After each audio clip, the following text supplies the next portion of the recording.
Hello and welcome back to another episode of the CrossFit Harrow podcast, episode 67. Today we've got Jaina. Jaina, thank you for joining us. Hi. It's always nerve-wracking at first. It'll be easy, I promise. So first question that goes out is always, why CrossFit Harrow? Well, so I was in Kenya over the summer with the children, as I usually am, and my husband started something new and he said, I'm really enjoying this. It's tough, but I'm really enjoying this. I'm like, yeah, okay, whatever, just continue. And then he said, you should actually try it. I think you'd be fine with it. And one of our good friends, they both come here as well. And he's like, you'll be able to do it. Yeah, because Vishal found it first, right? Well, I think our friends did. And then, but between them, one of them figured it out. Through between you and Vishal came first, yeah, right? Yeah. And he said, it's tough and there's weights involved. And he showed me a video and I said, absolutely not. A video of him or a video on the internet? Of CrossFit, what they do. And I said, there's absolutely no way that I can do this. But I just came in and I could only do the Mondays and Fridays 9:30, which was a cardio session. Yeah, when we ran the old time. Yes. And so that was absolutely fine. I could do that. And then slowly I sort of crept into the weights part of CrossFit. I don't still enjoy it, but I'm getting better at it. Yeah. So you would prefer the cardio choice workouts? No, I think I can see a huge benefit for myself with the weights, but I prefer cardio because I'm better at it. So you mentioned in the brief before that you were brought up in Kenya. Yes. So tell us a little bit more about kind of that experience, like culture-wise, from being in Kenya to being in England. What's very different? What's the same? Oh, well, we were brought up by the seaside. Oh, wow. In this weather? In this weather, absolutely. Typical beach lifestyle, very slow, very chilled out, lots of outdoorsy and very sporty. So even at school, we were very sporty. Academics was always sort of second, I think, for me anyway. And yeah, we have so many friends who've come from Kenya here. We all sort of generally migrate here during for university after A-levels. I happen to with some of my friends a little bit earlier. Okay. Which is sometimes how it goes. Because you came to England to do your A-levels? I did my A-levels here. And that was the reason of coming. Part of the reason of coming over. Is that right? Well, I was originally meant to come for my university here, like we generally do, but for other circumstances like my mom's health, we had to come. I had to come a bit earlier, and I came for my A-levels here. So did you coming early? Did you have stuff in Kenya that you already like job-wise? What were you doing, like part-time studying as well? No, I was in between. It came a really opportune time, I suppose. I just finished my GCSEs, so my mom was diagnosed with breast cancer the April before the summer, before my GCSEs, and so she came here for treatment. And so it just seems really natural because it's quite a long treatment plan, isn't it? Are the GCSEs the same age, like in Kenya to here? Is it? Same age, yes. It's a British system. The education system is British. So I decided that I will join my mom here, and I decided to start my A-levels here in Beaconsfield. Oh, really? Yeah. Yeah. Did not like it at all. I found it really difficult. I went to a girls' school here, so there it's all co-ed. There's hardly boys' school or girls' school. Went to a girls' school here, and it was incredibly difficult to fit in. Incredibly difficult, yeah. If it wasn't for my mom, I would have gone back home. What were the kind of things that you would face in an all-girls school? What era was that? What era was it? 99. Okay. Yeah, 99. July I moved here. Lots of peer pressure. Yeah. To drink, to smoke, to do drugs, and boys. I would imagine that still exists, but I don't know whether it would be more in 1999 or it would be higher or less now. I think there is a lot more now. I think social media ramps it up even more. We didn't have that, thankfully, then. But in Kenya, how we were brought up, it wasn't a big deal because I suppose we had schooling with boys and girls together, so it wasn't that big a deal. So I'm glad I had the right sort of moral values to sort of stand up to that and not succumb to that pressure. But that left me with no friends. Really? For those 2 years. I had 2 or 3 friends That must have been quite hard to deal with, right? It was really difficult. Those 2 years were tough. But I was very fortunate, I suppose, that December, you know, the whole millennium New Year hype. Yeah. So I went back home for the New Year, and I met my husband now, and we've been dating since we were 18. Oh wow, amazing. Little love story. Yeah, long love story. So you met in Kenya? Yes, we met in Kenya, and then he came the following year. So, and I had a good sort of friends from Kenya who had moved, but they didn't school with me. So obviously you only meet them over the weekends. My brother also joined me a year after. So the first year, I suppose, was really tough, and then it sort of got better. Yeah, and then adjusting to culture and adjusting to the times and lifestyle. Yes, and you know, traveling on your own, no one to drop you and pick you, taking the tube, ironing for yourselves, cooking for yourselves. Especially at 18, like 16 to 18. I was 16, massive responsibility as well. And obviously you're facing the issues, obviously, with your mum and stuff as well. So that would have had an impact. Yeah, I had to grow up really quickly. Yeah. I had to grow up really quickly. But she's fine. She's, you know, she came out of it fine. So grateful. Good. And so how much of a change of culture was there? Did it take you a little while to settle from growing up in Kenya to being over here? Yes, I mean the first thing is the weather. Yeah. It's huge. It's huge change. Even the summer sometimes is not a summer here. And I've never been to cold countries. The first winter was like, what is going on here? How many clothes do I have to wear? Did you ever think that you made the wrong choice? No, I think life has turned out right. We're happy. I've got 2 little children, really happy. My husband, obviously, who was my partner since we're 18. So, no, we're really well settled here now. Good. So has fitness been part of that growing up? Was it, obviously, you know, you said about sports at school, but has it always been on your list or in your agenda that it's something that you want to continue to do? Yes, I think we were all pretty fit throughout our teenage years, throughout our 20s. It's obviously once you have children, things change. Like priorities and responsibilities. Exactly, you don't have as much time.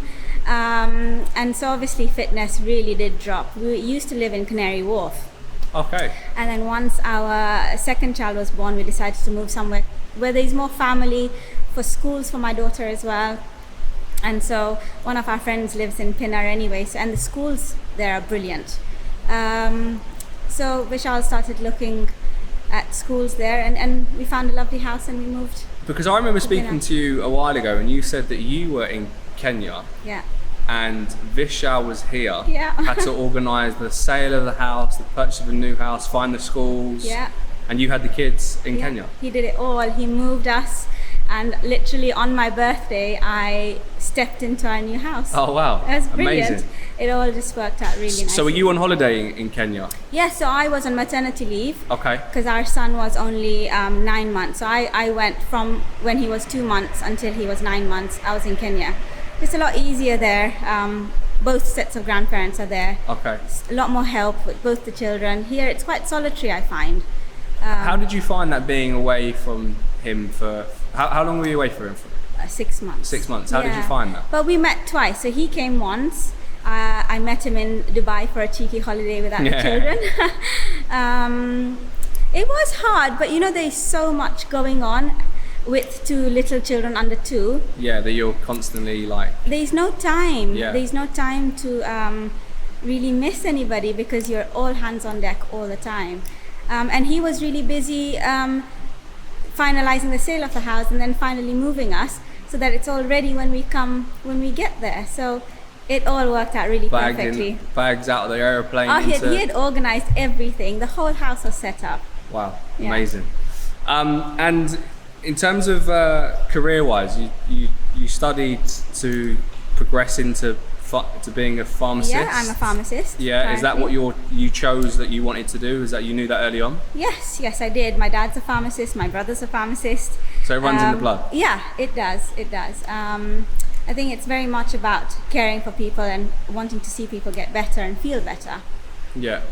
But you're in a very, is it quite a unique niche of pharmaceutical kind of stuff? I don't know what the right terminology is with what you practice. Right now?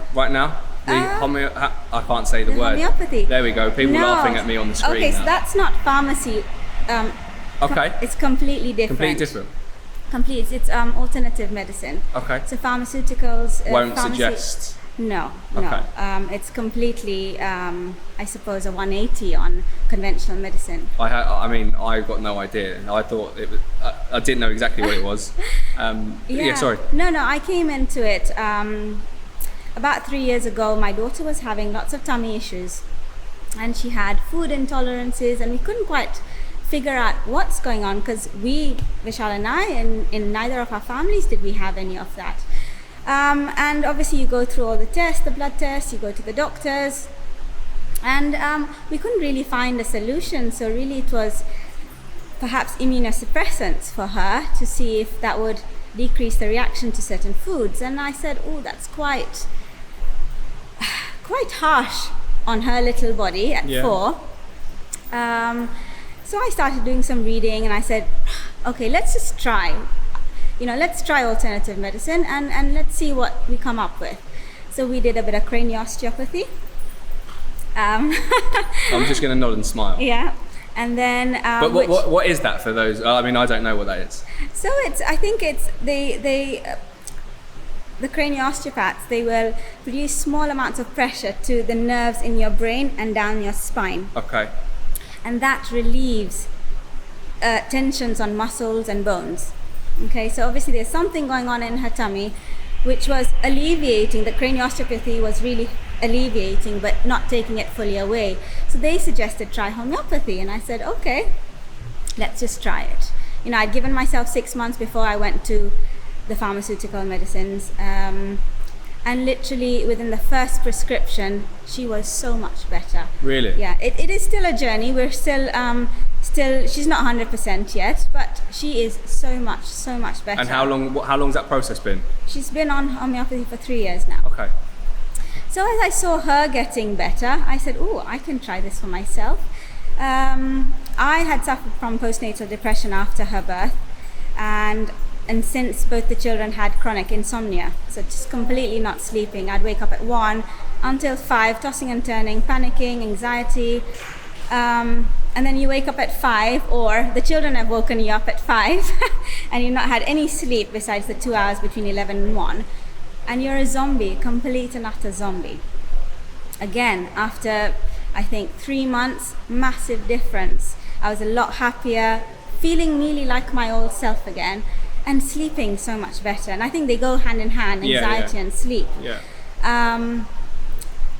And so, it slowly, then my son started homeopathy. He was getting really bad night terrors when he was 2. That went away.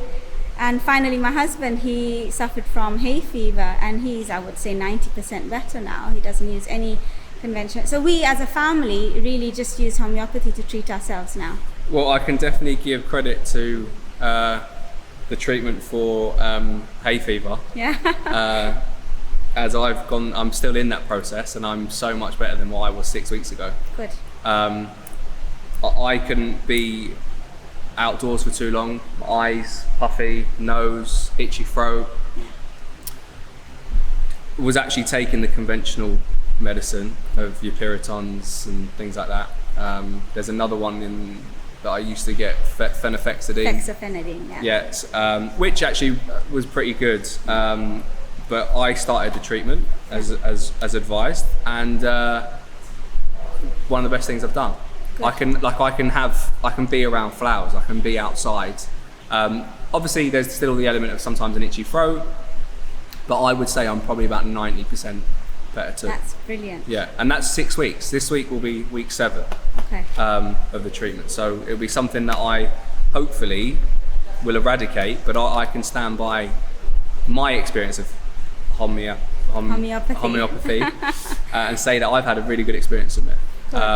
You mentioned before you had postnatal depression. Yes. What did that look like for you? What was you in a really bad place? What were the effects? Yes, that was difficult. So when my daughter was 10 weeks old, I just started feeling anxious every time she cried.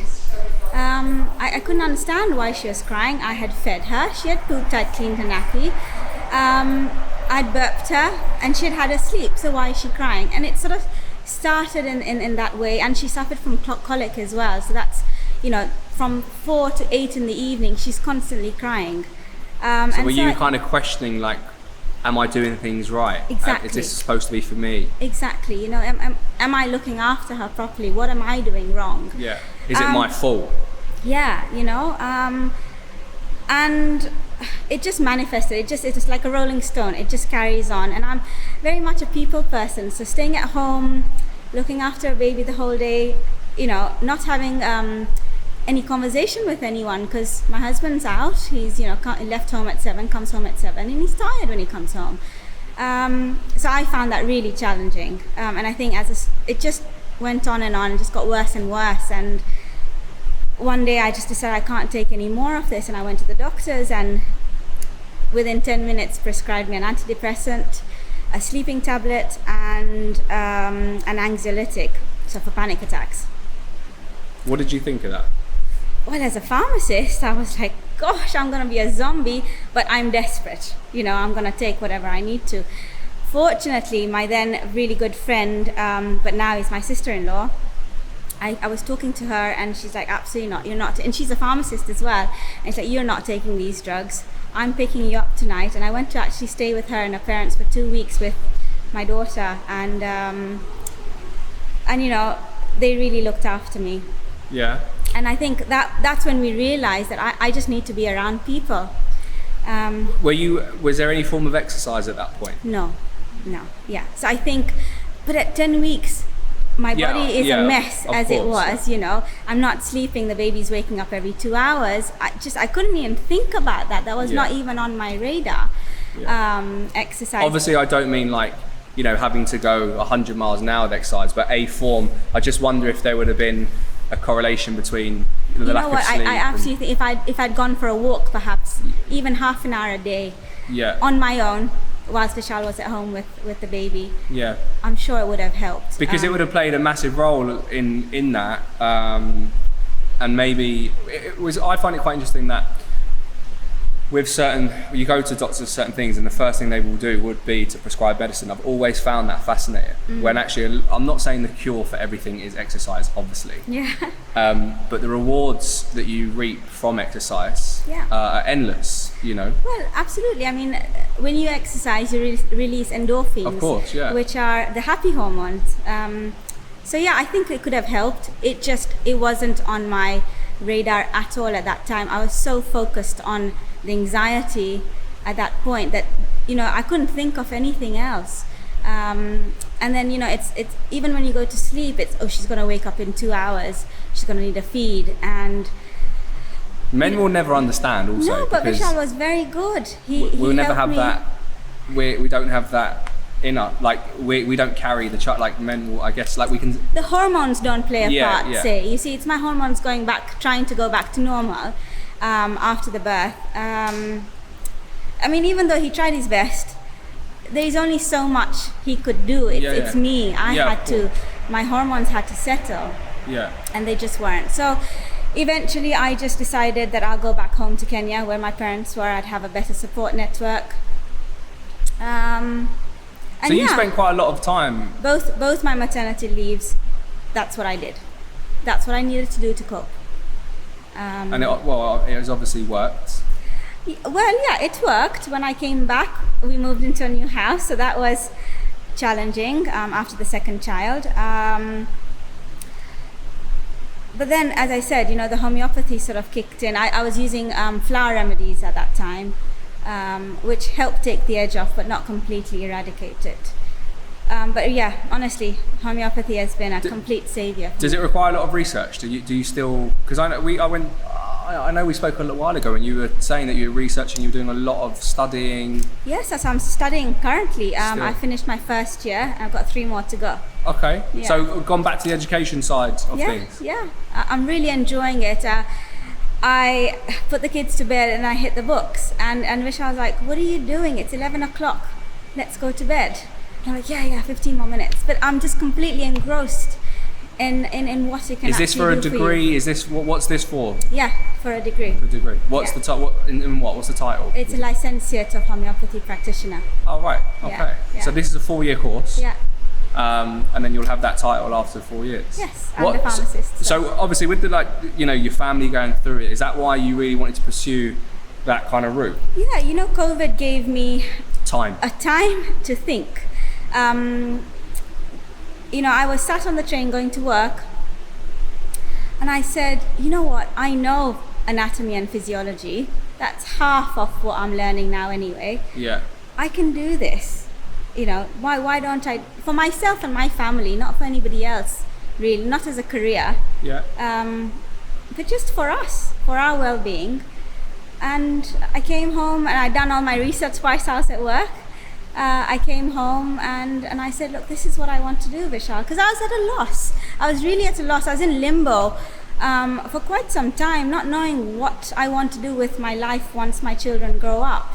It was always there at the back of my mind thinking, I'm going to need to do something. I can't be But also mom. At the time, your purpose was for them, wasn't it? Yes, yeah. It was. But, I couldn't be mum all my life. I had to do something for myself as well.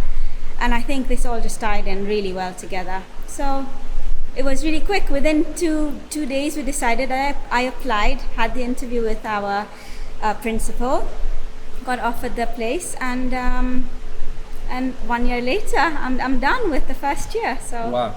So you're learning from home? You go in once a month for a weekend. So in some way, the COVID time has really helped you kind of define the route that you wanted to take, really. Yeah, I'm really grateful to have found my purpose, I suppose. Yeah, I think a lot of people go through life without a purpose. Yeah.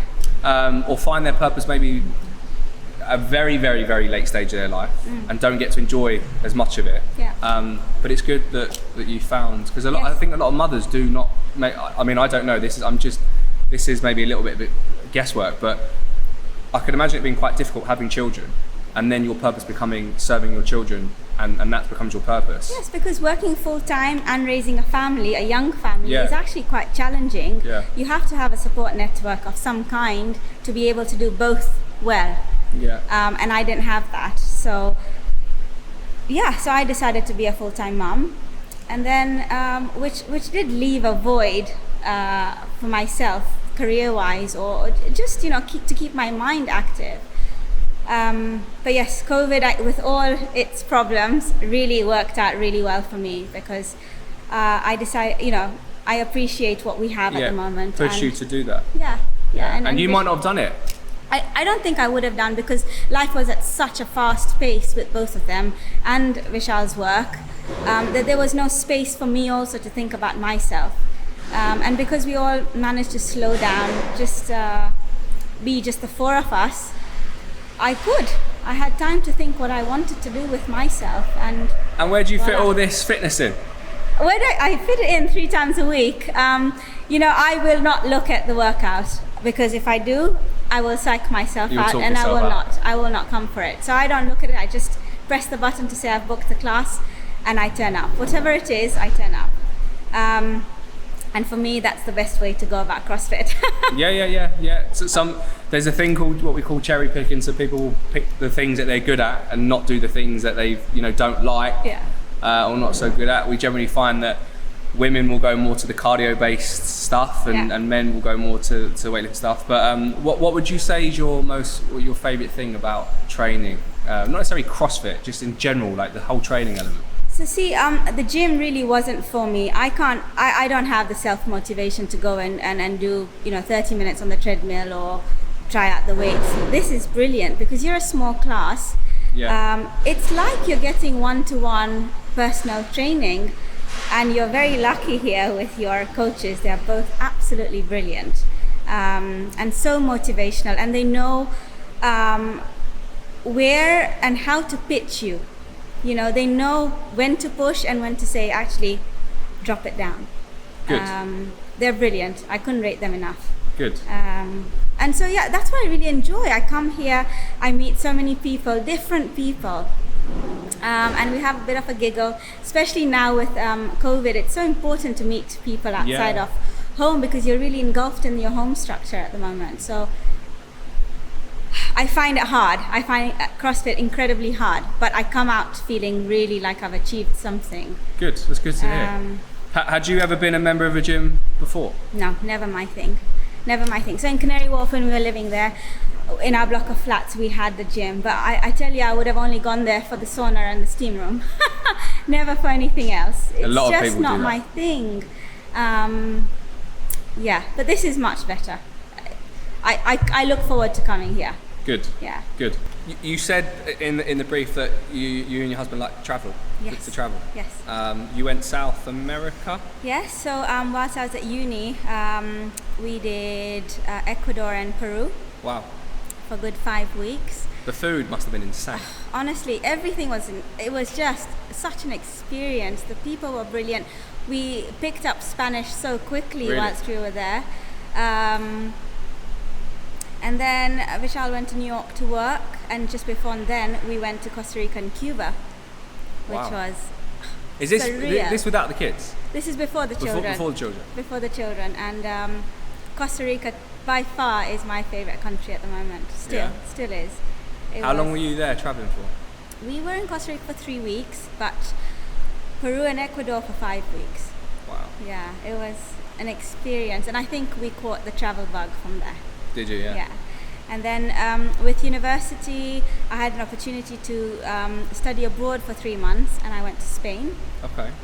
Was that before the travel?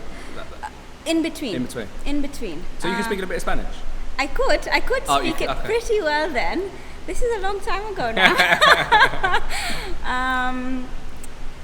But so really loved it. Traveled most of Spain and then did a bit of Italy as well. Love Italy. Yeah, and then literally graduated, got engaged, a year later got married, a year later had my first child, and life just hit me. Have you guys got plans to maybe take the kids on part of that travel journey? So we've already. So when our son we go every year anyway to Kenya for most of the summer, so they're exposed there. But when our son was 2, we went to Vietnam and Cambodia. Oh wow! And then we went to Thailand another time, and then just recently we did South Africa as well. Wow. Yeah. Cambodia and Thailand would have been very different experiences to Costa Rica. Completely different. The food different, the culture is completely different, the lifestyle is very different. They have their own special qualities about those 2 continents, really, that I absolutely really adore. I could go back to both those places anytime in a heartbeat. What would you, as Vishal said that his favourite place is the same as yours? I think we made really lovely memories there, and I think it holds a special place in our heart. Why those countries? Why did you choose those? So he wanted to do Cuba. So Costa Rica and Cuba was our second sort of trip, and Cuba was very much about the cars. He wanted to see the cigars, and yeah, it's a different country, isn't it? It's quite communist. It's a very different cultural lifestyle there, I think, than anywhere else in the world. And Costa Rica, because it's 70% forest, I mean, there's so much. I mean, the wildlife there is just incredible. Like you have to go and see it. Yeah, that country has everything there. And because we'd done Ecuador and Peru whilst we were students, Ecuador, we really wanted to do the Galapagos, but it was so expensive. So one day, I think we want to go and take the children there. Yeah, that'd be a good experience. I think so, yeah. Very expensive though, so have to save up for that. But yeah, incredible countries, really. South America, that's all unfortunately we got to do of South America. I'd love to do more. But one day with the children. Yeah, especially as they're getting older and stuff. Yeah. They'll want to. They're so adventurous. Yeah, they'll want to go and see different places of the world. I think it's quite important. Like with England running at 100 miles an hour, I think it is very important to take that time, slow down, and see the other parts of the world, because the world is a very, very big place. Well, I think the kids are very fortunate because we go every summer to Kenya. Yeah. They get to live that chilled out lifestyle and just be outdoors. Yeah. 70% of their day. So What's the plan then for the next few months, the next 3 to 6 months, whether it be personal or fitness related? What's the plans for you? Well, CrossFit wise, I'd really like to get back to my what do you call them? Those pull-ups. Keeping pull-ups. Yeah, I was just about getting there before the first lockdown, and completely lost form now. And the double unders, I can do 1 or 2, but I just can't do them. So I think that's more gymnastic based. Okay, so kipping pull-ups and double unders are on your list. That's my goal. Good. I'll be happy if I can get those. Personally, I just think, just my study, I want to continue with that because I'm really enjoying it, and become a practitioner, I think, in the next 3 years. So, yeah. What an achievement that will be. That'll be something for me. A big party to celebrate. Absolutely. Jaina, thank you. We've run out of time for today. You've been amazing. Thank you so much for joining us. Thank you, and we'll see you guys next week.